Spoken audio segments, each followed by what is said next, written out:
Hey guys, what's up? So, the episode that I wanted to start off with today was stuck in a stigma. A lot of us tend to get stuck in these stigmas, and it's not good at all. But we tend to believe in a lie rather than the truth. I mean, and sometimes it's because the lie is the only thing that is presented to you, um and or it's like around you so much that you start to believe it you know um it's just, and it's not true. So that's what I kind of wanted to start off with. But we're going to start off with a question, and the question is, what comes to mind when you guys hear lost and found? No, I'm just kidding. But what comes to mind when you guys hear the hood? The hood. Come on. Like, what comes to mind? And be honest. What what is it? Is it anything positive? Is it anything motivating? Anything uplifting? And be honest with yourself. Be real. Because this is real spill. We gotta be real. Um, Most likely not, right? Um, when you hear the hood, you tend to think about bad things. You tend to think about violence, gangs, drugs, just addiction, just you name it. Like, you name it, anything bad, you're like, oh, when you think about the hood, um, poverty, um, that's all, that's all you can like think of is bad. So that's the outsider, I mean, people as an outsiders, they'll think of hood, it's bad. Don't you think it's the same for the insiders? I mean, yeah, we do have a different perspective, but all around, we start to believe these stigmas, these stereotype kind of views, in regards to who we are because of where we come from. Um, Growing up in the hood, you have so much want. Like, there's so much want inside of a person. Um, it you want to like change, you want better, you want to do everything right, so that you can prove like people wrong who, stereotype you, who view you as a stereotype, um you want to just, you want so much more when you're um living in the hood. um so if this stereotype kind of view, this, you know can have an effect on the person outside of the hood, if it can be, if they can be affected by this stereotype, this stigma, if they can be affected, what makes you think people from inside can't? Like, what makes you think that inside can't be affected? um I mean, it can affect someone outside and they're just passing by and seeing it and thinking, oh, wow, like, this is, we need to hurry up and pass through because this is the hood, and someone might rob me. Someone might, like how they think it's like, or they grab their purse, or, like or it's like strange as if they're like going through a zoo or something, like, oh, don't put your window down, lock your doors. um, if it has that effect on them just driving through, um, it don't you think it can have that effect on those who live there and are surrounded by it? every day, all day, yet they can't leave. They have to live there, you know? Of course, of course. Who, how wouldn't it, how wouldn't it have an effect? Um, so when you when you are from the hood and you're automatically viewed as less, you're automatically, others like mentally view you as less, mentally view you as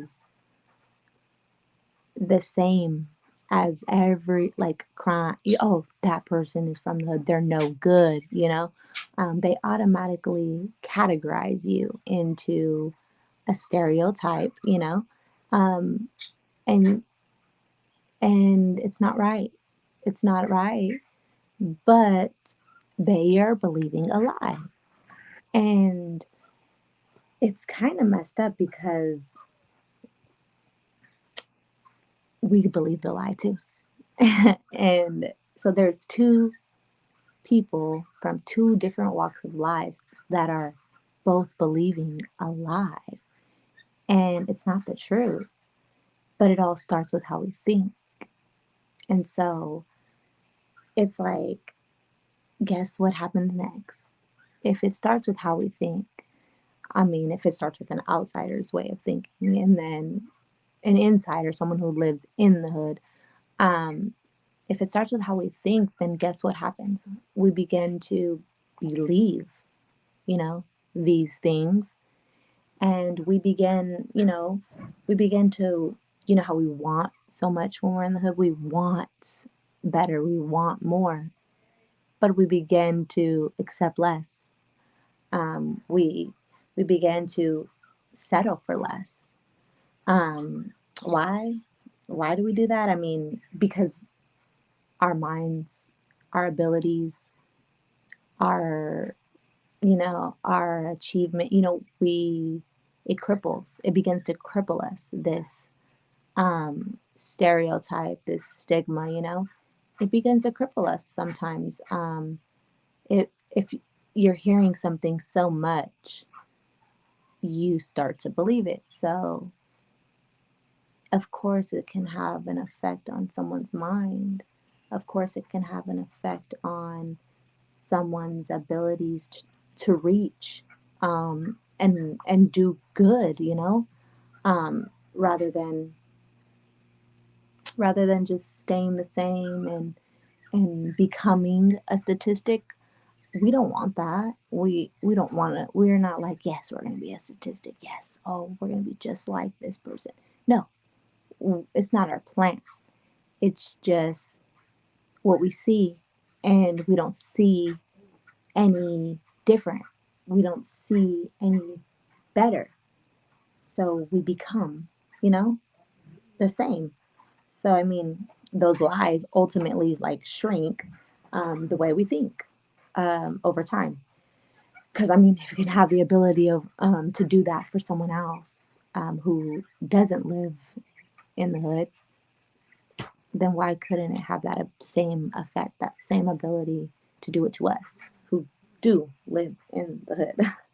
um, so I mean, think about it. When you read something, or say for instance you get a magazine and this magazine says the hood, instantly you say, "Oh, what happened there? Oh, something bad must have happened." And you want to read about it because you're like you want to know what's going on in there. You know it's something like interesting. Um, so I mean, of course, when you hear the hood, why can it only affect your mind and not ours? You know, there's no way. It affects both of us. Um, so I put it also. I'm writing like little. I wrote down little notes so it can keep me on track. But if it starts in our mind, then that means the possibilities are endless, right? Because if it starts in our minds, then we have the ability to change. We have the ability to create what we want. But the question is, will we? How can we? Where do we start? And I think that's why I drew so close to the Bible, um, and to God, because this world will have us, I'm from, the hood, I'm from poverty, I'm from a single mom, I was raised by a single mother. So I know what it's like to be looked down upon. I know what it's like to go without, be homeless, be hungry. I know what it's like to be the have-nots, we'll say. And so when you're in that, when you're in that life and you feel very low about yourself, you'll do anything to try to get out of that way of living. You'll do anything. You'll even risk your life, which I know what that's like, to hustle, to make money to get out of the hood, to make it out. You'll do what you got to do to make it out of the struggle. And that's the thing. It's deeper, it's so much deeper because I had that, I had the money, I made it out. I had nice house, nice cars, many cars, so much money. I had it all, and I thought that would make me happy, that would fulfill me, because I was from poverty, I was like, you know what, once I get this money, I'm gonna be happier, I'm gonna be complete, I'm gonna be, able to strive in life, but I was wrong because when I got it, yes, I got it the wrong way, but when I got it, I was still empty. Like I wasn't that's not what was missing. And that's what a lot of us kind of get it misconstrued. Like we think, okay, when we get more money, when we get more, a bigger house, a better car, um, more of this, more of that, more time, a better job, we think when we get more of these things that it'll satisfy us. It'll make us finally happy. When in all reality, it'll never be enough. We will constantly have to feed ourselves because that want inside will never die unless you are satisfied. And you're never satisfied. It's never enough. I mean, I said I was going to get out after I hit 100 bands. Didn't happen. I still kept going. It's never enough. Oh, I got a Benz. Oh, I need another one. Oh, I got a house. Oh, I need another one. Like it's never enough. And so that's why I clinged so much to the Bible because when I started to read it, it's like the people that God was using, it was it was like the people that were like me, and you are going, you're in life, you're thinking like you're not good enough. You're not enough. You're you're thinking very low about yourself because of where you're from and how poverty uh, and these stereotypical kind of views um, and these stigmas that we fall into, these lies we believe, but the truth will set you free indeed because you realize that nothing on this earth can ever satisfy you. And then you realize, like, wow, like, if God can use people like me, like people with nothing, and they were good enough, then He can use me, And the more I started to read, it's like God was revealing to me, like, you're closer to me than you ever would have known. Like, you're exactly what I need, And, you don't feel that on earth, you don't feel worthy enough for anything on earth sometimes. I'm not speaking for everybody, but, you know, when you come from a way of living, um, from the ghetto, you don't think too highly of yourself. You will accept what you get and you don't throw a fit because you're just grateful for it. But and then even if you um get more, it's because and you're willing to risk your whole life for it. And it's like I remember me sitting in jail, and I was in jail on my son's birthday, and I was like, what the heck? Like, no money is worth this. There's no price that's worth sitting here. This is not what I want in life. Like, I'm way too good for this. And I'm the one who usually throws my son's birthday, but I'm not. I'm in jail, like. And it's so crazy because the way how it comes is how it goes, because I got it fast and it left fast. And everything that I got with the fast money, gone. Everything. Like, and it's just so amazing because when you walk with God, and you truly say, you know what, I'm going to give him a shot. Why not? We try everything else in this world. We try these drugs to try to numb our pain. We try this alcohol to try to numb our pain. We try men. We try, women. We try all the money. We try everything. We take all these risks on earth um, to satisfy our needs inside, and they don't work. So why not try Jesus Christ? Why not? I mean, like we hear about people changing their lives over. You hear about people not gang banging anymore. You hear about people who you would never expect turn their lives and give it to Jesus Christ. And so why not give this a try? Like, why not? We try everything else. We're risk takers in the world. Why not take a risk and see what he can do for us? And so I did that. Me doing that, and me really reading the Bible and, doing that just opened my eyes like, wow, like it made me look at myself different for once. Like, yeah, of course we love ourselves, like we think that we're the best, here and there. But deep inside, if you're real with yourself, I was unhappy. Yeah, I had it all. Yeah, I had the nice clothes, the nice cars.